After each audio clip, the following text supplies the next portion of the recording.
just wanna make you laugh. I just wanna see that smile. Baby, we're only here for a little while. I just wanna hold you till you fall asleep. I want love, I want us, I want you, I want me, I want peace. Oliver Sacks, the British neurologist and author, said that to live on a day-to-day basis is insufficient for human beings. We need to transcend, transport, escape. We need meaning, understanding, and explanation. We need to see overall patterns in our lives. We need hope, the sense of a future, and we need freedom, or at least the illusion of freedom. To get beyond ourselves, whether with telescopes or microscopes and our ever-burgeoning technology, or in states of mind that allow us to travel to other worlds, to rise above our immediate surroundings. We may seek, too, a relaxing of inhibitions that makes it easier to bond with each other, or transports that make our consciousness of time and mortality easier to bear. We seek a holiday from our inner and outer restrictions, a more intense sense of the here and now, the beauty and value of the world that we live in. My name is Rick Alexander. You guys are listening to Morning Coffee. If you guys are digging the show, it would mean the world to me if you would head to iTunes and give us a 5-star review. I started with that prolonged, we'll call it an epilogue or whatever. I love that quote so much. Today what I want to do is I want to talk about how do we transcend? How do we transcend the situation that we're in? And that's what I'm going to talk about today, and it's going to tie in a lot of sort of themes that I talk about a lot, so you'll hear common threads. But in many ways, we've built a fragmented society. The West is hell-bent on separatism in every sense, from the rest of the world as much as from ourselves. We're all growing more and more disconnected from each other, despite the fact that we're more connected through technology than we've ever been before. And while that's troubling in itself, it may actually be a symptom of a much larger issue, and that is the way in which we view life in general. See, we're taught from an early age to be able to compartmentalize everything in the pursuit of gain. In other words, if you keep your work and personal life separate, you'll be able to get further ahead professionally.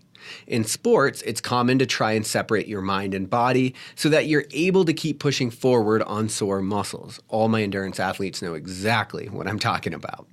But similarly, we push to separate church and state, to separate love and pleasure, to separate business and family, and so on. And while many cases could be made to make any of these things of massive benefit at any given time, it calls into question our true motivations. Why are we so hell-bent on removing connectedness? Until very recently, in terms of history, we literally kept our humans segregated. It's as if loneliness is the collective goal of humanity. That's what it seems like when we live like this. This separatist view of the world appears to carry over into our psyche as well. Often due to coping mechanisms and survival instincts, we tend to look at our past as a series of separate events. Things that offer no value outside of providing something to move past or overcome. We keep our head down and we push forward, and this is particularly true when we're going through adverse situations. When you're going through hell, keep on going. That's the old adage, right? But since we love to separate everything in this world, perhaps another distinction should be made. What if the thing that is the most effective at this time isn't what is the most beneficial in the long run? What if you stopped in hell for just a moment? What if you collected yourself and looked around to figure out what you might learn? Would a little more temporary pain now be worth avoiding that same pain in a future scenario? In other words, what if you leaned into the things that connect us? Consider the myriad of circumstances that life throws at us, which make it feel like life itself is against us.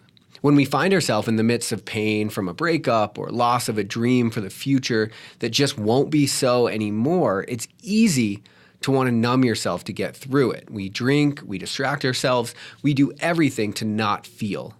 But the circulatory nature of life means that everything that was will be again, especially if we don't learn from it from the first time.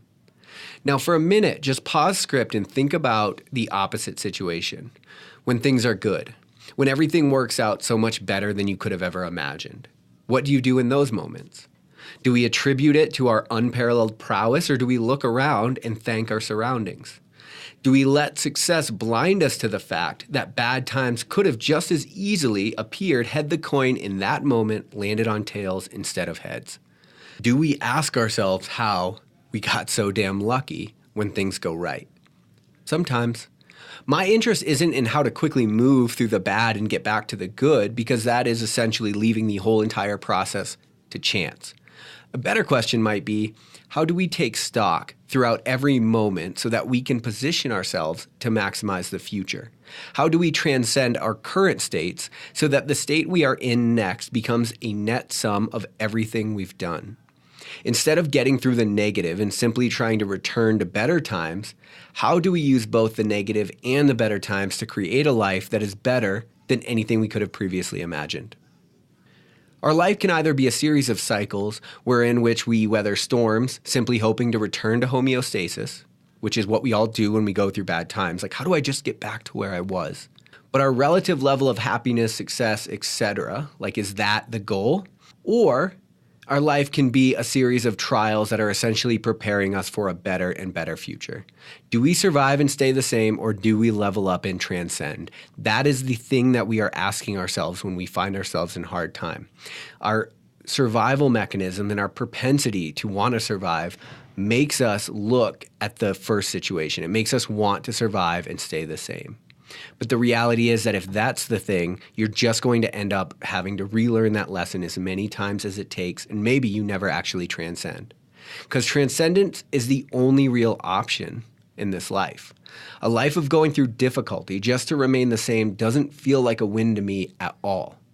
Yet in light of this, how many of us operate this way? We hope to get back to when times are good because it's so hard to imagine how times could actually be any better.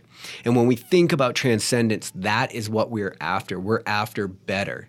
And the only way we can transcend is to look around and to figure out what we need to know in order to move on.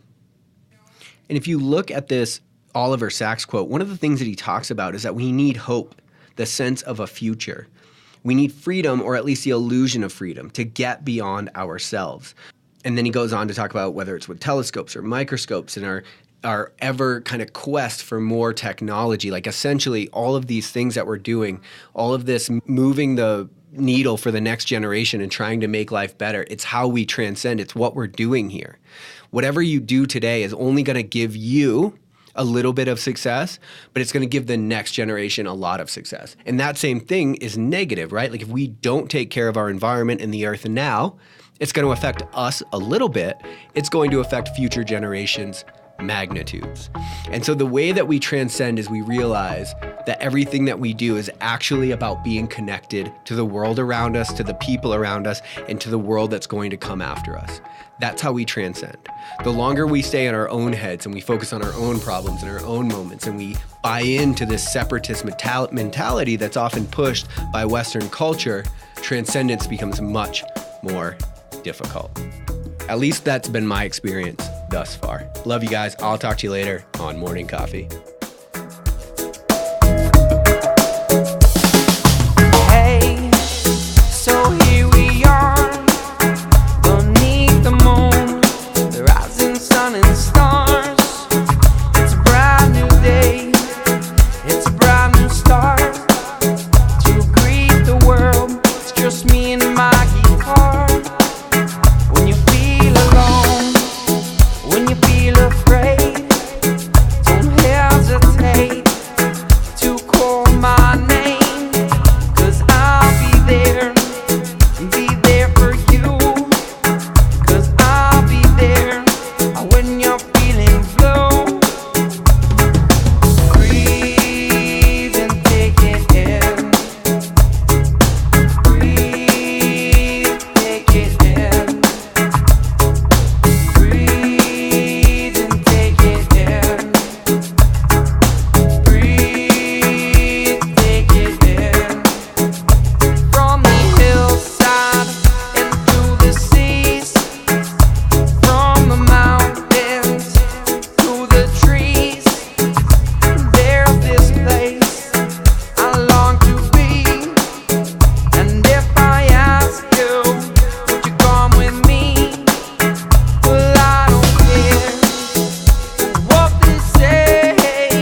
do you make it so hard?